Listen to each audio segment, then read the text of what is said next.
fiéis à palavra, seguindo o quarto áudio, para nós finalizar a pregação sobre o amor. Isso na primeira parte, fé e o amor de Deus vai ser em 3 fases, que é muito extensa a matéria. Quando um Deus de amor disciplina os seus filhos, Deus, o único que sonda corações, irá usar todos os meios necessários para nos levar de volta para casa, em arrependimento verdadeiro. O Senhor vai lidar com nossos pecados contínuo para moldar novamente o vaso endurecido, que somos nós, na mão dele.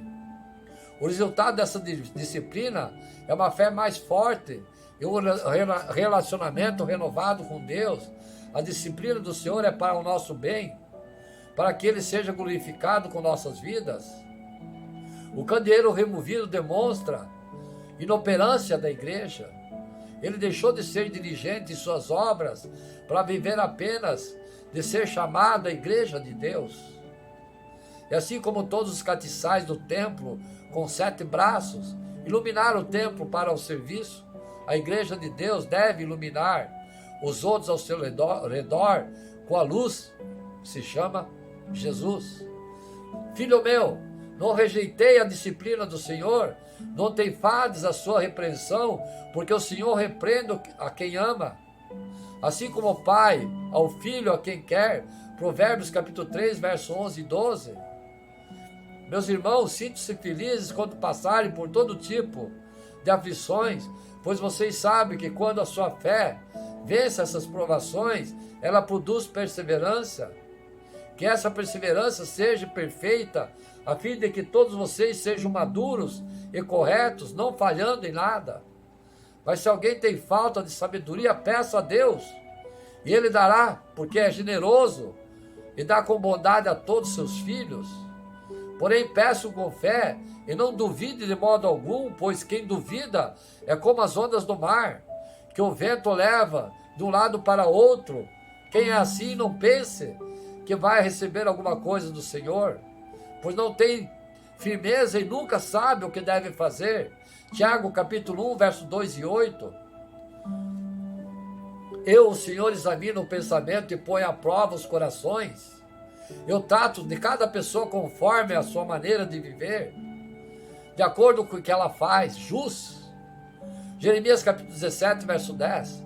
Deus nos ajude que não sejamos como a igreja de Éfeso, que não se arrependeu e teve seu candeeiro removido. Por isso é a hora de acender suas candeias, arrependendo-vos, fiéis à palavra, serva do Senhor e filhos, e voltando a Deus, ao primeiro amor. Que começa a dizer, porque estou certo de que nem a morte, nem a vida, nem os anjos, nem os principados, nem as coisas presentes, nem futuras, nem potestade, nem a altura, nem a profundidade, nem qualquer outra criatura nos poderá separar do amor de Deus, que está em Cristo Jesus, nosso Senhor. Romanos capítulo 38, capítulo 8, verso 38 e 39. Nascer de novo, passando da morte para a vida. Jesus aniquilou a força do pecado que nos separa dele, para que tivéssemos a chance de ir até ele através da fé. Isso é a fé que abre a porta para o nosso novo nascimento. Nós não precisamos pagar para isso, porque ele já pagou. Mesmo que quiséssemos pagar, não iríamos conseguir. O preço do pecado é muito alto. Se você é um cristão, você tem a certeza de sua salvação, já parou para refletir isso? Essa reflexão não é fácil de se fazer. Achamos que está tudo bem, mas no fundo vemos que pode haver algo errado. Por isso é importante parar de prestar atenção nos sinais que Deus nos direciona no dia a dia. Não podemos ler a palavra de Deus já com o mesmo olhar de sempre. É necessário pedirmos ao Senhor que nos ajude a compreender a verdadeira palavra. Não podemos acreditar em tudo que é dito por muitos. É necessário cautela. Acautelai-vos quanto aos falsos profetas. Eles se aproximam de vós disfarçando-se de ovelhas, mas no seu íntimo são como lobos devoradores. Mateus capítulo 7, verso 15. Atenção, fiéis à palavra, servas do Senhor. As igrejas estão tomadas, milhares de fiéis que acreditam sem conferir a Bíblia. Só um modo de passarmos da morte, do nosso pecado que nos afasta para sempre de Deus e nos leva à perdição eterna para a vida eterna com Deus, nascendo novamente. É algo que é necessário acontecer. Vamos morar com Ele um dia. Precisamos conhecer os padrões do céu, os padrões celestiais, mas principalmente quem Deus é para andar aqui nesse momento como Jesus andou. Jesus respondeu: eu firmo ao Senhor que isso é verdade. Ninguém pode ver o reino de Deus se não nascer de novo. João capítulo 3, verso 3. Batismo com o Espírito Santo. Apenas Jesus Cristo tem o poder de batizar o homem com o Espírito Santo. É um batismo interno, onde o homem morre para os pecados e passa a viver com a vida nova em Cristo. Novamente Jesus disse: paz seja com vocês, assim como o Pai me enviou, eu os envio. E com isso soprou sobre eles e disse: receba o Espírito Santo. João capítulo 20, verso 21 e 22. Ao nascer de novo em Cristo, vamos iniciar um processo de santificação. Atenção, pastora Lia, pastora Flávia, o gesto desse servo está inserido nesse versículo que eu vou repetir. Novamente Jesus disse: a paz seja com vocês, assim como o Pai me enviou, eu os envio. E com isso soprou sobre eles e disse: receba o Espírito Santo de Deus. João capítulo 20, 21 e 22, versos. Ora, o homem natural não aceita as coisas do Espírito de Deus, porque lhes são loucuras, e não pode entendê-las, porque elas se discernem espiritualmente. 1 Coríntios capítulo 2, verso 14. Eu rogarei ao Pai, Ele vos dará outro Consolador, a fim de que esteja sempre convosco o Espírito da verdade, que o mundo não pode receber, porque não o vê nem o conhece. Vós conheceis, porque Ele habita convosco e estará em vós. João capítulo 14, versos 16 e 17. Quando Ele vier, convencerá o mundo do pecado, da justiça e do juízo. João capítulo 16, verso 8. Acaso não sabeis que o vosso corpo é santuário do Espírito Santo, que estáis em vós, no qual tendes a parte de Deus, que não sois vós mesmo? 1 Coríntios capítulo 6, verso 19. Atenção, mulheres. Atenção, homens. A palavra do versículo 1 Coríntios capítulo 6, verso 19. Mas eu receberei o poder ao descer sobre vós o Espírito Santo, e sereis minha testemunha, tanto em Jerusalém como em toda a Judéia, Samaria, até mesmo nos confins da terra. Atos capítulo 1, verso 8.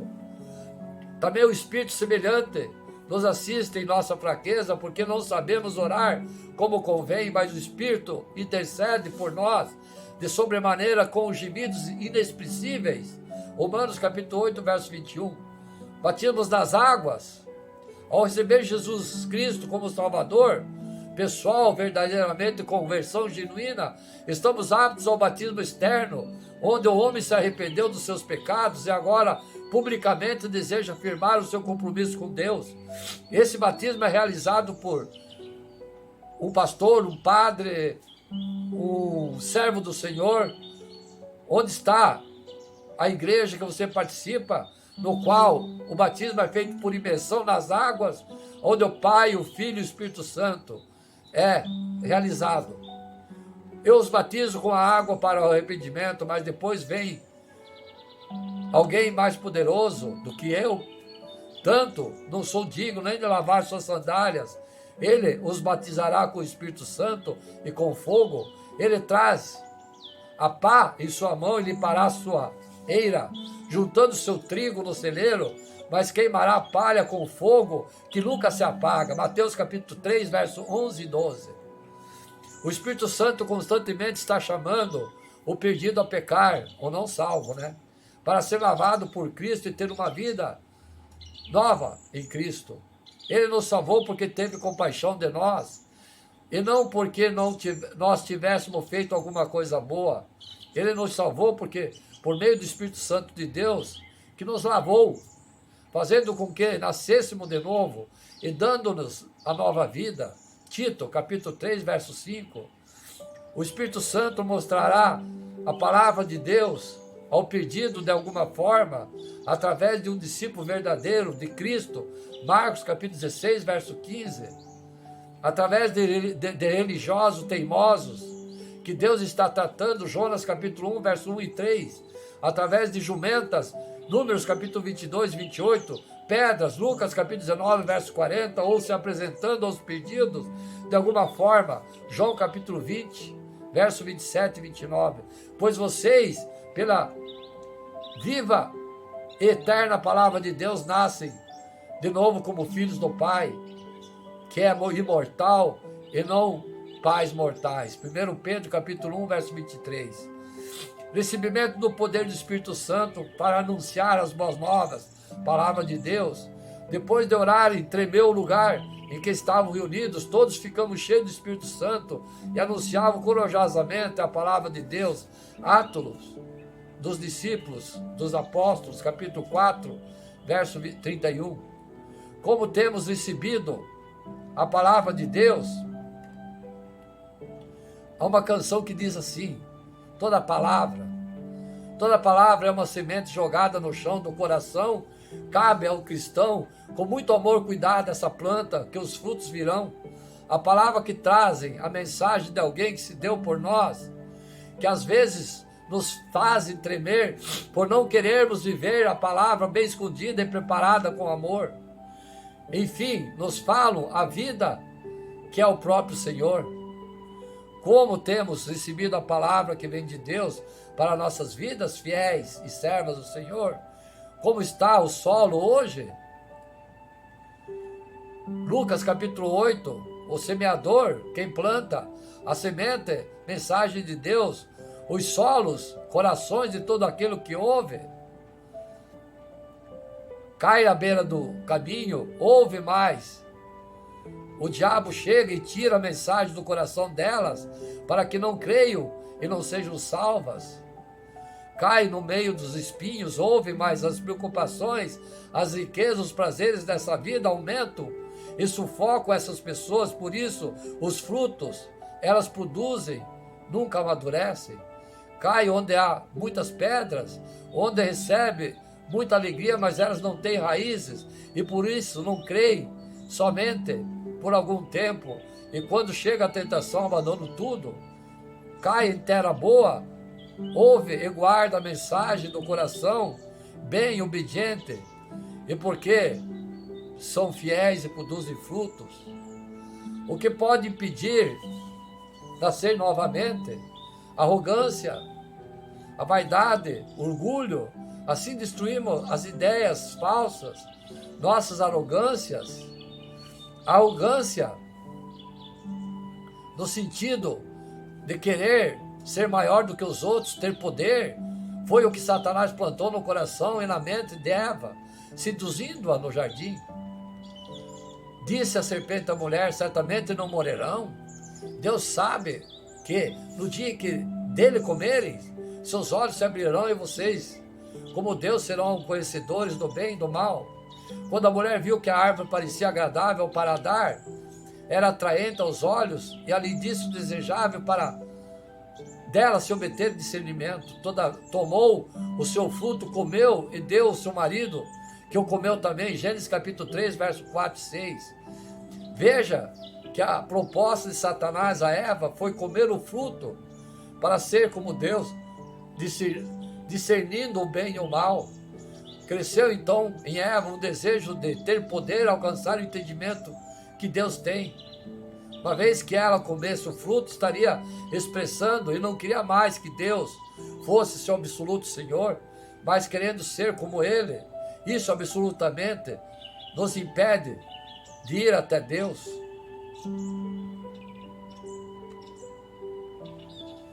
Pois a rebeldia é como um pecado de feitiçaria, arrogância, como o mal da idolatria, 1 Samuel capítulo 15, verso 23. Nossa vaidade, a inutilidade, a falsidade, a arrogância, a pessoa vaidosa, coloca sua confiança em coisas fúteis, que não tem valor. É dado mais valor à sua aparência, sua beleza, sua importância, seu estatuto, que a Deus. A vaidade antecede a humilhação, as coisas que o vaidoso confia e falha. Nada façam por ambição egoísta e por vaidade, mas humildemente considere os outros superiores a vocês mesmos. Filipenses capítulo 2, verso 3. O vaidoso, o arrogante, chama-se zombador. Ele age como extremo orgulho. Provérbios capítulo 21 e 24. O nosso orgulho que nos comete a muito, orgulho pode ter uma conotação positiva ou negativa, dependendo do contexto e do sentimento que representa. Vamos analisar agora a forma negativa do orgulho. O orgulho é muito semelhante ao pecado de idolatria, como já expliquei lá em cima, e nos impede de irmos até Deus. Essa é a causa de muitas ainda não estarem com Cristo, participando da salvação eterna. O amor de Deus revela quem verdadeiramente somos. No pecado, e o nosso pecado sendo exposto à luz, é desonroso para nós. Não queremos ser expostos, e o orgulho esconde quem realmente somos. O orgulho acaba sendo uma defesa que tenta esconder e mascarar, demonstrarmos a Deus, a todos que somos realmente. Esse sentido fecha o nosso coração para Deus, para a Trindade, que é Deus, Jesus e Espírito Santo. O orgulho destrói uma pessoa, deixando-a iludida, tirando totalmente a nossa dependência de Deus e nossa fé. Assim destruímos as ideias falsas e também todo orgulho humano que não deixa que a pessoa conheça a Deus. Dominamos todo o pensamento humano e palavras com que ele obedece a Cristo. 2 Coríntios capítulo 10, verso 4 e 5. Característica do coração orgulhoso, atenção, servas do Senhor.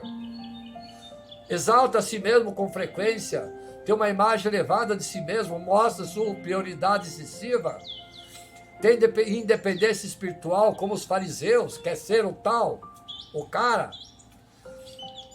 Acredita que não há necessidade de Deus nem de um Salvador.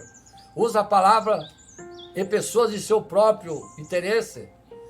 Se autopromove, faz culto a si mesmo. Em seu coração se sente sempre o melhor e o mais justo quanto as demais pessoas. Quando alguém lhe apontar um defeito, um erro, uma falha, ele não escuta. Pode até demonstrar que está escutando por educação, mas em seu coração não aceita, finge. Não reflete se as pessoas têm razão ou não sobre determinado assunto. Tem pensamentos como: o que seria dessas pessoas sem mim? Eu sou o cara. Eu nunca pisaria em um lugar como esse. Eu jamais faria dessa forma. Eu jamais pensaria, ele está errado, eu estou certo. Eu sei me controlar. Eu jamais andaria em um carro como esse. Jamais comeria esse tipo de comida. Eu confio em mim. Eu sei o que é gostoso.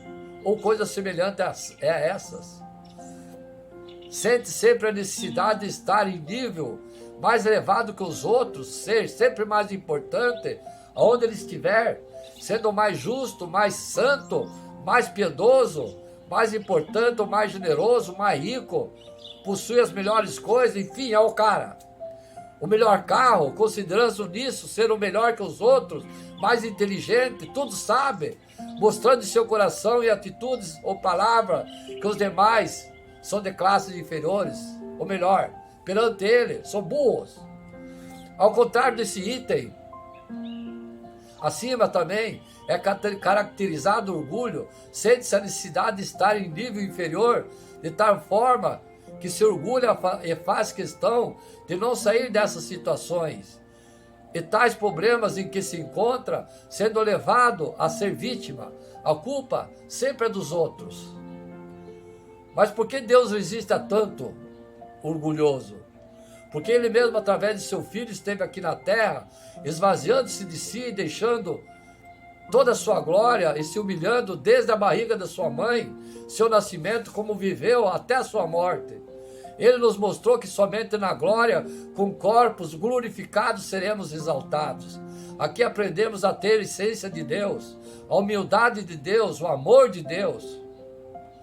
Porém, a bondade de Deus mostra que é ainda mais forte, pois as Escrituras Sagradas diz: Deus é contra o orgulhoso, mas bondoso com os humildes. Portanto, obedeçam a Deus e enfrentam o diabo, que ele irá fugir de vocês. Chegue perto de Deus, ele chegará perto de vocês. Lave as mãos, pecadores. Limpe o coração, hipócritas. Fiquem tristes, gritem e chorem. Mude as suas risadas em choro e sua alegria em tristeza. Humilhe-se diante do Senhor e Ele os colocará na posição de honra. Tiago capítulo 4, versos 6 e 10. A correção de Deus para o coração orgulhoso.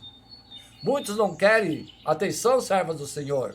Muitos não querem se despender de si mesmo, então irá demorar mais tempo para aprender os ensinamentos do Senhor. Esse período é necessário.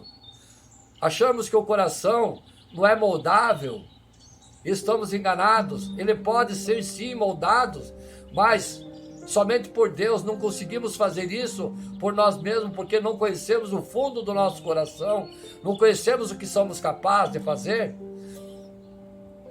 Muitas coisas nós vamos entender no início, mas depois não fará sentido. Com esse molde, o nosso coração, por Deus, irá aumentar. Podemos ver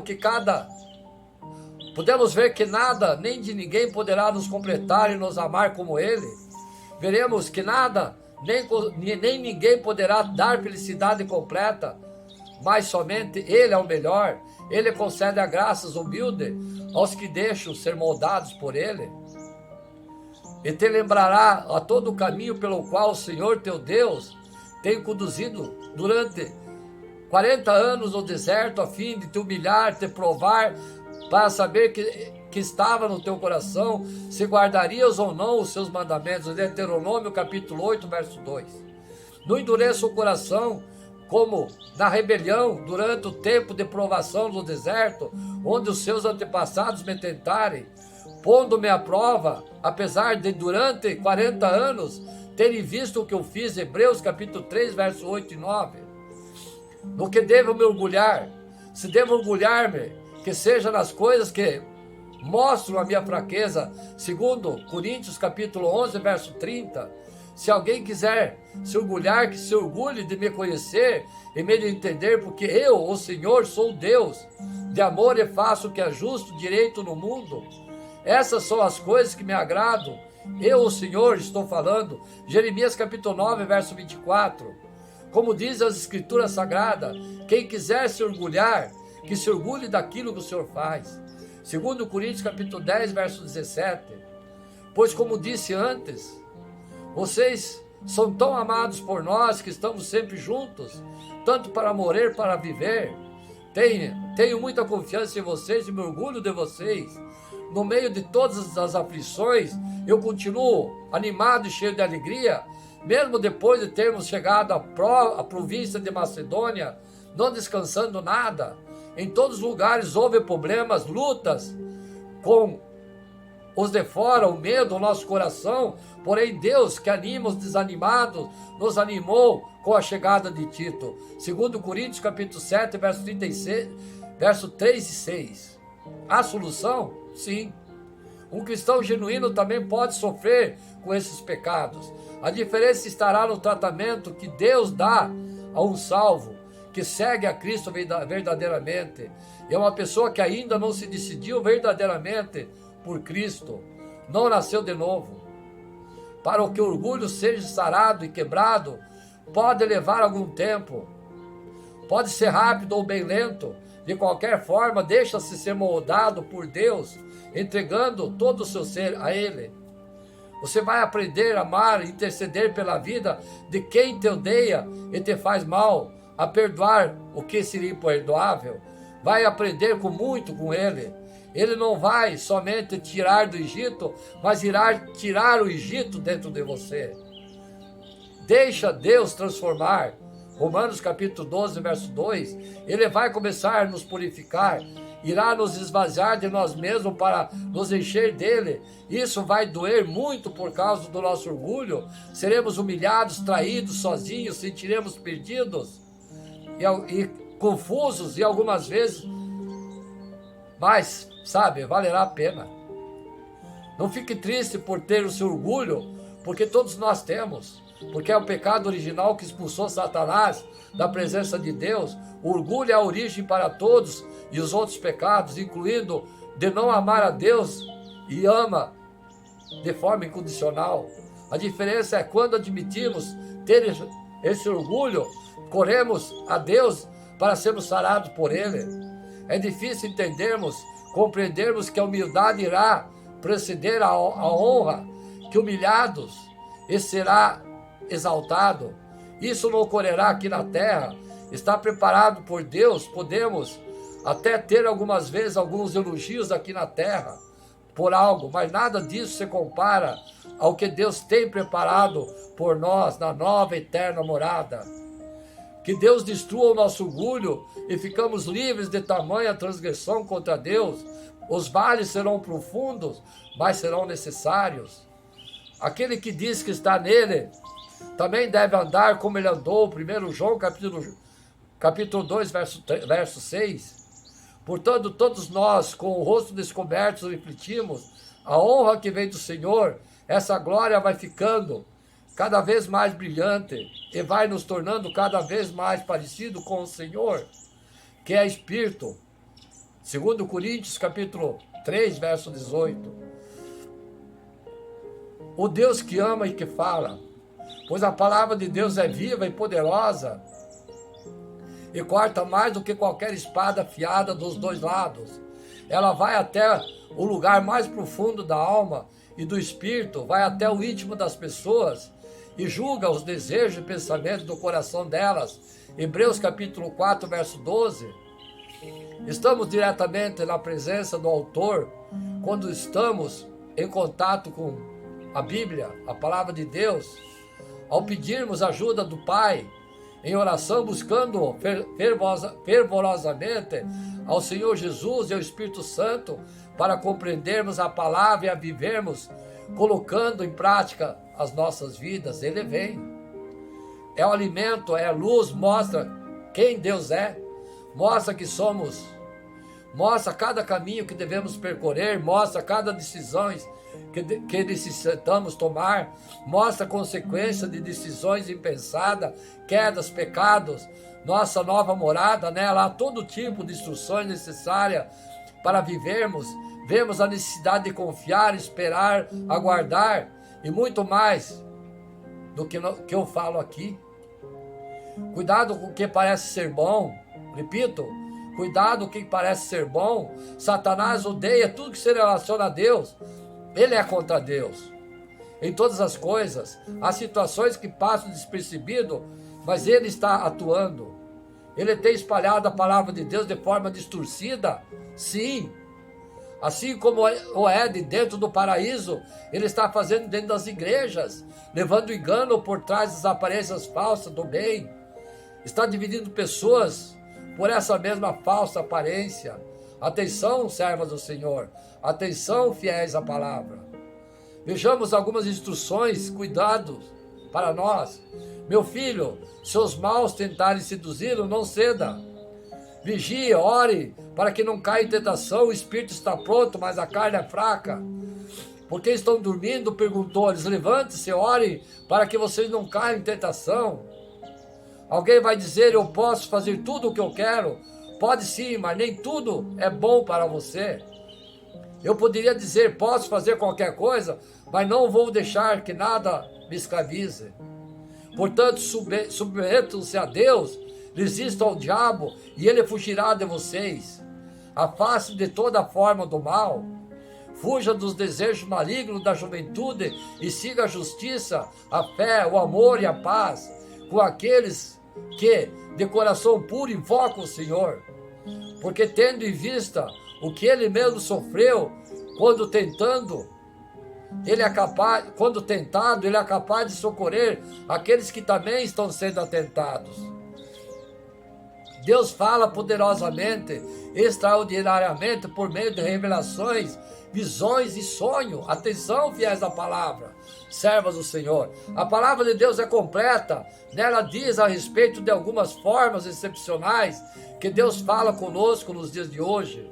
Deus, por sua grandeza, graça e misericórdia, nos mostra o seu grande poder da forma que é necessário, recebendo sempre a glória para si. Deus pode falar conosco através de vários meios. Você já esteve na rua um dia e viu em sua mente a resposta de algo que você estava aguardando? Uma pessoa já conversou com você, sobre um assunto do dia a dia, e nessa conversa ficou claro o texto bíblico no qual você estava buscando a interpretação. Você olha a natureza e logo vê em sua mente um versículo. Você dá uma bronca ao seu filho e percebe que aquela bronca é para você. Você vai pregar a palavra, você percebe que a palavra é dirigida a você. Você ouve um pensamento. Você está fazendo o mesmo com Deus? Você estava lavando o chão, quando mais lavava, mais via o que parecia ser limpo e lhe veio à mente. É assim que Deus faz quanto aos seus pecados. Quanto mais você se arrepender, limpar, mais você verá novos pecados para se arrepender. Já veio em sua mente resposta inesperada? Você já teve um sonho específico no qual ouviu uma pregação onde o pastor pregou exatamente o que você sonhou? Já teve alguma experiência pessoal, particular com Deus? Deus está falando com você? Além de Deus, o inimigo de nossas almas, Satanás, também fala conosco, usando formas semelhantes a Deus. Por isso, é muito importante estarmos firmados em Cristo, para podermos sabermos quem realmente está falando. Deus pode dar-nos uma revelação de que Ele quis dizer em determinadas situações, instrução pessoal, através de sonho, visões reveladas de forma pessoal, ou de outras pessoas fiéis à palavra, ou palavra que diz, Ele pode. Então pode ser de forma sábia, consciente. Recebemos dessa forma de Deus falar com as pessoas por sua graça e misericórdia. Isso ocorre com frequência? Não. Quem já viveu essas experiências sabe que não é frequente, mas sabe discernir o que vem de Deus e o que não vem de Deus. Por causa da veracidade, comparando com as Escrituras, e consequência de momentos especiais, particulares e habituais que Deus usa para falar com você. Grande parte de igrejas, infelizmente, se corrompe e vive exclusivamente baseado em fenômenos, onde é perigoso totalmente por não estar respaldado da palavra da Bíblia. Em contrapartida, a outra parte de igrejas que invalidam totalmente os outros meios de Deus, pode falar com a pessoa, onde também é perigoso por estar negando a própria palavra de Deus, a Bíblia, evitando e negando a Deus. Use formas para falar e mostrar quem Ele é. Então, fiéis à palavra, eu vou finalizar aqui essa pregação, por conta que é muito extensa. Eu vou fazer em 3 modalidades, para levar até vocês o amor de Deus e a fé. O amor de Deus para com nós e a fé. Senhor Deus, finalizando essa palavra, espero que eu tenha levado ao conhecimento das servas do Senhor, dos fiéis da palavra, para que seja uma luz que ilumine suas trevas, nos momentos difíceis, possam pôr na sua vida o entendimento, o discernimento para o bem, em nome de Jesus. Glória e divindade do Pai, glória e divindade do Filho e do Espírito Santo de Deus. Amém. Saúdo vocês, irmão, com meu ósculo santo. Amém.